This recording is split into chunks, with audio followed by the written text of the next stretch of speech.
லூக்கா எழுதிய நற்செய்தியிலிருந்து வாசகம். அதிகாரம் 11 இறைவசனம் 1-13 நிறைவேற. இறைவனிடம் வேண்ட கற்றுக் கொடுத்தல். இயேசு ஓரிடத்தில் இறைவனிடம் வேண்டிக் கொண்டிருந்தார்.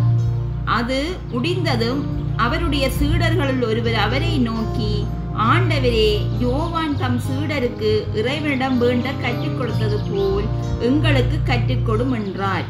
அவர் அவர்களிடம், நீங்கள் இறைவனிடம் வேண்டும் பொழுது இவ்வாறு சொல்லுங்கள்: தந்தையே, உமது பெயர் தூயதென போற்ற பெறுக, உமது ஆட்சி வருக, எங்கள் அன்றாட உணவை நாள்தோறும் எங்களுக்கு தாரும், எங்களுக்கு எதிராக குற்றம் செய்வோர் அனைவரையும் நாங்கள் மன்னிப்பதால் எங்கள் பாவங்களை மன்னியும், எங்களை சோதனைக்கு உட்படுத்தாதேயும், தீயோனிடமிருந்து எங்களை விடுவித்தருளும் என்று கற்பித்தார்.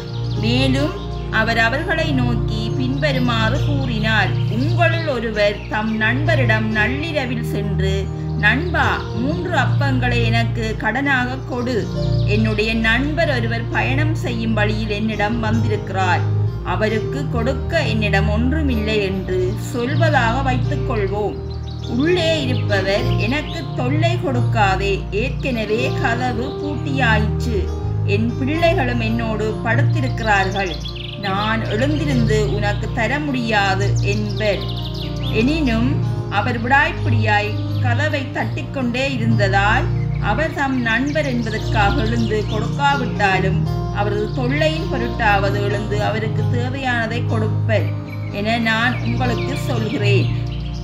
மேலும் நான் உங்களுக்கு சொல்கிறேன், கேளுங்கள், உங்களுக்கு கொடுக்கப்படும், தேடுங்கள், நீங்கள் கண்டடைவீர்கள், தட்டுங்கள், உங்களுக்கு திறக்கப்படும். ஏனெனில் கேட்போர் எல்லோரும் பெற்றுக்கொள்கின்றனர், தேடுவோர் கண்டடைகின்றனர், தட்டுவோருக்கு திறக்கப்படும்.